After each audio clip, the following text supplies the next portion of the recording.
Hello everyone, welcome to another episode of The Guido Goes Off. I thank you folks for watching. I'm sorry I haven't gotten to a lot of the issues that I'm addressing now in a more timely manner, but unfortunately, well, as we all know, life kind of gets in the way. I've had a lot of things to do. Wasn't feeling incredibly well for a couple days, but I appreciate your patience, and so let's get to it. Well, let's get into the big issue this week. As everyone knows, there was the huge bombshells dropped on Sunday about the release of Summer Rae, Darren Young, and Emma specifically. A lot of people were shocked by Emma's release. I can't say that I wasn't. I actually was. Um, I thought things were going great. Her matches with Asuka, at both TLC and last week's Raw, were really good. And so her getting released the Sunday afterward just was kind of out of nowhere. And then, of course, we're all trying to rationalize it. Now, if you think of the one thing these three have in common, is the fact that, they've all seemed to have had long-term injuries over the past few years. As we know, Emma had the issue where, with that incredible back injury that took her forever to recover from. Summer Rae has been out since last May without any update as to a return. And, Darren Young gets injured, then tries to become great again. And while we're also trying to figure out when he was great in the first place, he gets injured yet again.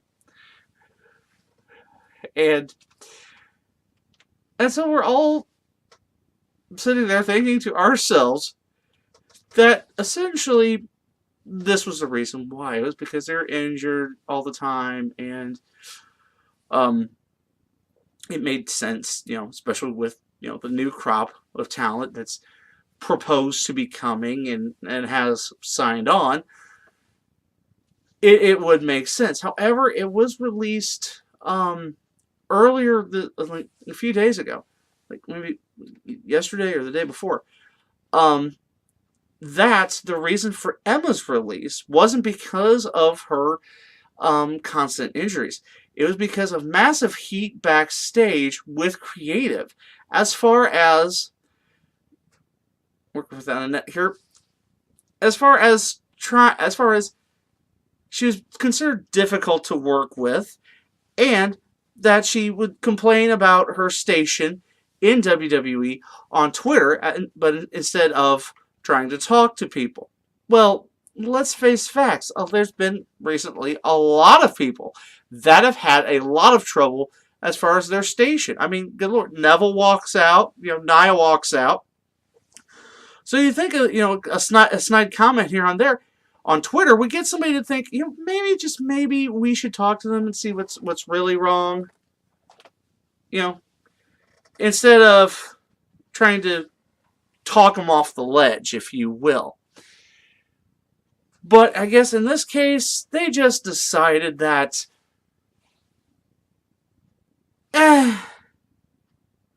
because, let's face facts, creative has done so many favors for Emma. Let's see, between saddling her with Santino Marella when he's already got 1 foot, out the door as far as his humor's concerned. The 32 seconds that prompted the Give Divas a Chance hashtag. And of course, how can we ever forget Emelina? Emelina. I can only imagine how that meeting went. Actually, I think you can imagine it too.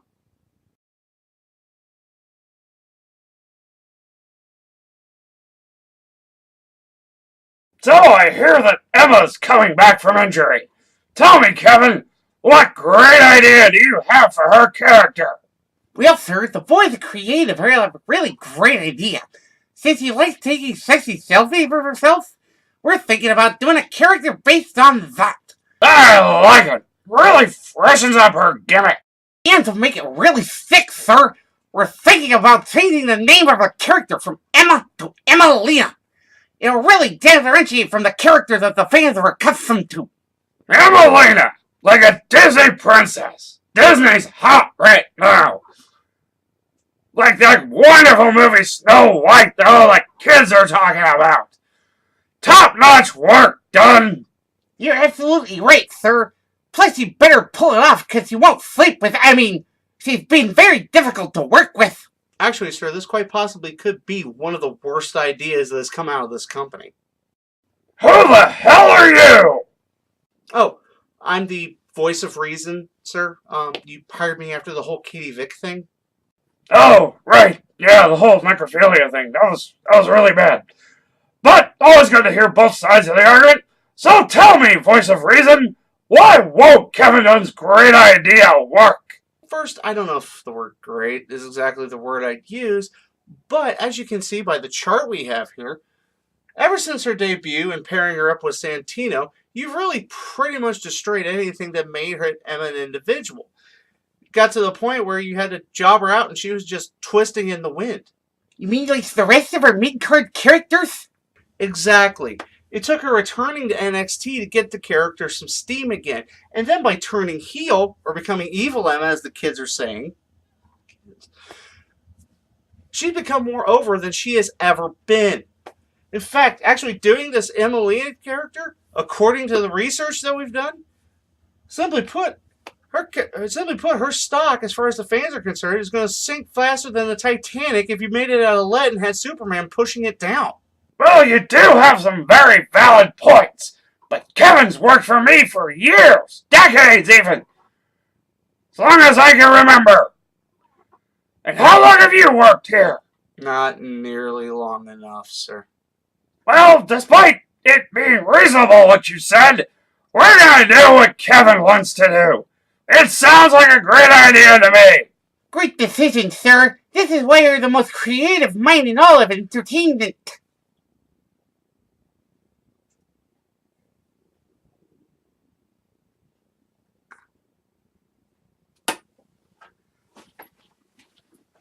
Well, now that we got that out of the way, I heard there's this great talent in NXT. Bailey, I think her name is. Tell me, Dunn, what ideas do you have for her? Well, sir, we're going to take every part of her gimmick that's likable, endearing, and relatable, and we're just going to toss it all away. Great work, Kevin. Give yourself another bonus. By the way, sir, one of the janitors accidentally stumbled upon your collection of bodybuilder porn. Execute him!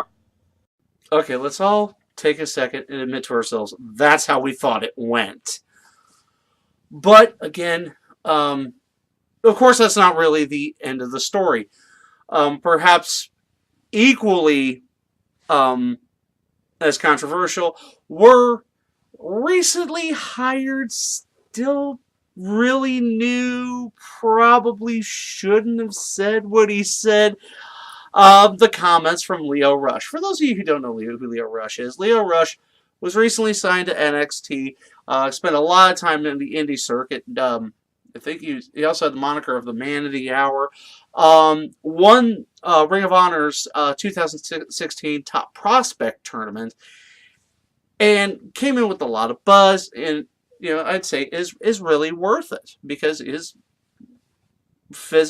physically great to watch.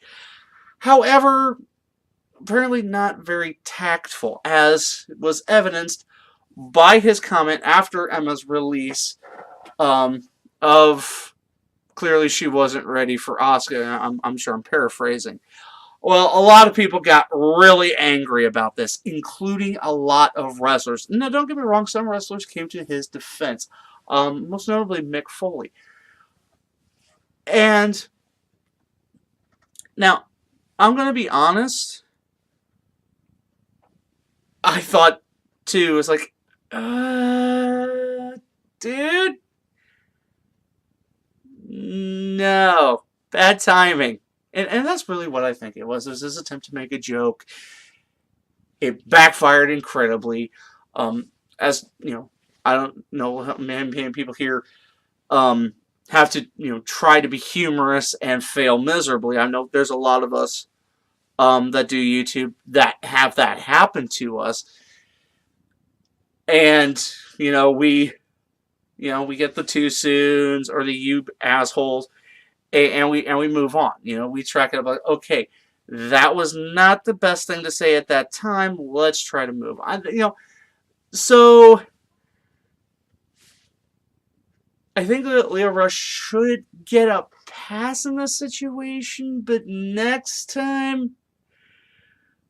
But just remember for next time, this is somebody's job. And they just lost their job.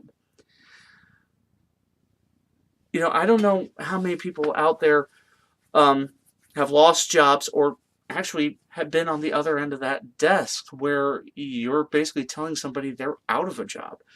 I've been on both sides of that. And to be honest, it doesn't feel good either way. I mean, when you're losing your job, you're losing your livelihood. You're losing the way you make your way in this world. It takes money to make your way through this world. And on the other end, knowing that you did that to somebody. I know there's some people that, can sleep at night with that, knowing that, hey, because we've lost this person, we're making the rest of our company better. And you can rationalize yourself with that way, and I'm sure it helps. But in the end, you've basically taken somebody's livelihood away. And either way, it doesn't feel good. But getting back to that situation with Emma, I mean, let's face facts. Like I said, throughout her career in WWE, at least as far as the main roster is concerned, they've pretty much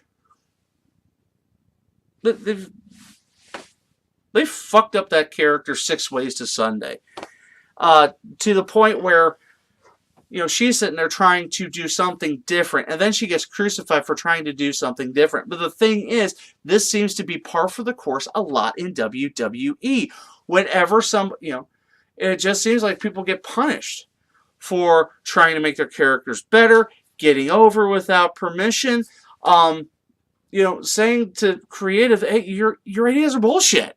Your ideas are stupid, and I can do better. I mean, it's the reason Neville walked out. It's the reason, I guess, that Nia Jax walked out. And they can say whatever they want. Oh, it was her back injury. What, back injury from carrying her own ego? Let's face facts. If she wasn't The Rock's cousin, she wouldn't have a job in WWE. But to be honest with ourselves, in that, essentially, it's all going back to CM Punk's pipe bomb. I mean, you're talking about, one of the most popular walkouts, and it was for a good reason. No one would listen to him. He had great ideas. He was getting over. He had ways to get over even more than he already was. But no one would listen to him. Because you got the so-called machine. But and they're operating not in the way of like a soap opera, but more like a regular TV show. Like, okay, you have your main character, and you have your protagonist, your antagonist, and then everybody in the background. Now, wrestling works better if it's more like a soap opera, where you have multiple storylines going on. You have something in each storyline that people can invest in. But you're focusing on your main character. I know in that little thing going on there, mentioned the CW. Let's think of Superman, or let's think of like Supergirl, or The Flash. You know, the shows are, for the most part, entirely focused on the hero. We all know the superhero I'm talking about in WWE, right? But in those cases it works. But when you apply it to professional wrestling, where you have, you know, that aspect of everybody's getting in a fight, you have to make the audience care about each and every fight. And make it so where the audience can understand it.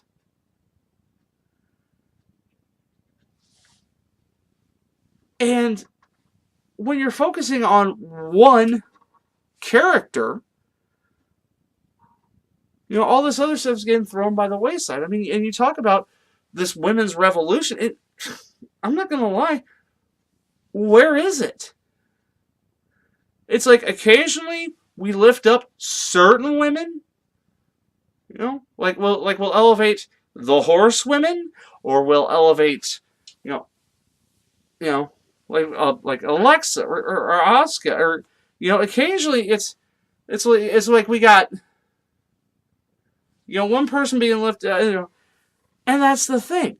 I mean, good Lord, look at this week's SmackDown. How many matches were there for the women's division on this 2-hour show?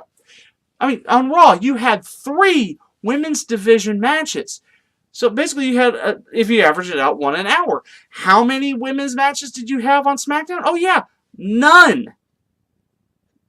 You had maybe a 2-minute snippet of them talking about Survivor Series? It's all well and good, you gotta set that up, but, you know, if I wanted to see a bunch of ladies yammer over something that isn't important right now, I'd go watch The View. I can watch that and get that aspect. But getting straight into Emma. And the thing is, you know, when she talked about she started the women's revolution, you know, she does have a very valid point. You know, even in that WWE 24 special about the women's revolution, you know, it's always traced back to that match at NXT Arrival between Paige and Emma. And, you know, and as great as that match was, I mean, you think about that, Emma was a great worker. Emma could make anybody look good. And yes, we didn't get this, you know, there wasn't the squashes that everyone thought those 2 matches with Asuka probably should have been. But here's the thing. As we all know, what we all want is the drama. And we got that in those matches. We got it to where, yeah, in the beginning we're like, yeah, Asuka's got this in the bag, you know. But then you see the match go on, and you see the back and forth, the way a good match should be. You know, you start to wonder, is Emma going to win this one? Not that Emma can just simply hang with Asuka, but that Emma could beat Asuka. And then she's gone. You kept her perhaps one of her greatest moments in her career, and then literally almost a week later, you yank the rug out from under her, you send her packing. Why?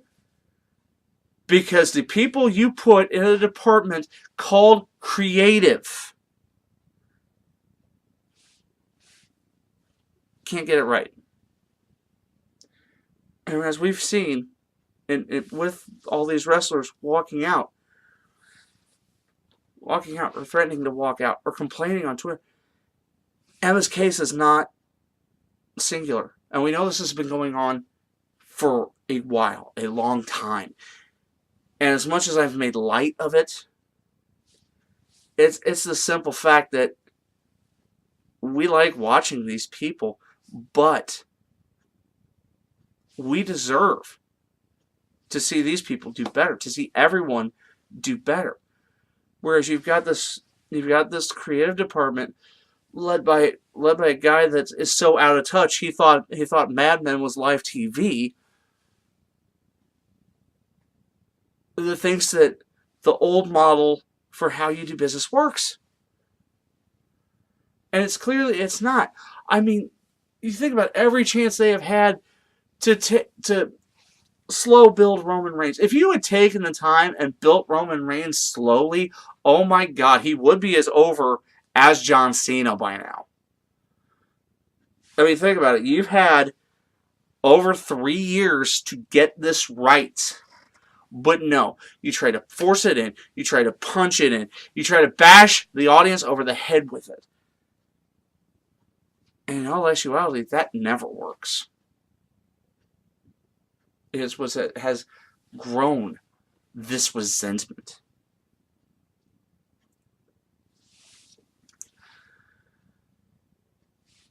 Now, as far as these 3 that have been released, I really do believe they'll land on their feet. They'll find something. Summer, I believe, is working on a beauty products company or something of that nature, so she's got something lined up. Darren Young, I really think there's a lot of places he could go. I mean, the indie circuit, I always hear Bullet Club's recruiting. And maybe just even going to Japan. I mean, Juice Robinson, the former CJ Parker in NXT, he's gotten a lot better and gotten a fan following over there. So maybe the same could be done for Darren. And with Emma, let's just face facts. We're going to see Tenille Dashwood in some capacity at some point in time. Whether it's as a wrestler or maybe as a model, she ain't that bad looking. Am I right? Maybe even going further, maybe even getting a cooking show. As you know, she did the Taste of Tenille on YouTube. And, there's a lot of options. So, we wish them luck and we wish them well. It's just a shame that we've got talented people that the audience can see clearly have talent, but some short-sighted people just can't seem to grasp that and just hold on to an archaic way of thinking. Well, that's going to do it for this episode of The Guido Goes Off. As always, folks, I thank you for watching. I thank you for being patient with me as I got a new episode out. So, what do you think of the releases? And where do you think they'll go? Let me, of course, know in the comment section below. And as always, you can talk to me via my social media. And while you're here, of course, if you haven't, please like the video, share it with your friends, and if you haven't subscribed, please do so. Hit the bell for notifications while you're at it. There's over there. Let me fix that. And again, thank you for watching. And until next time, I'm the Guido, and I think we're done here.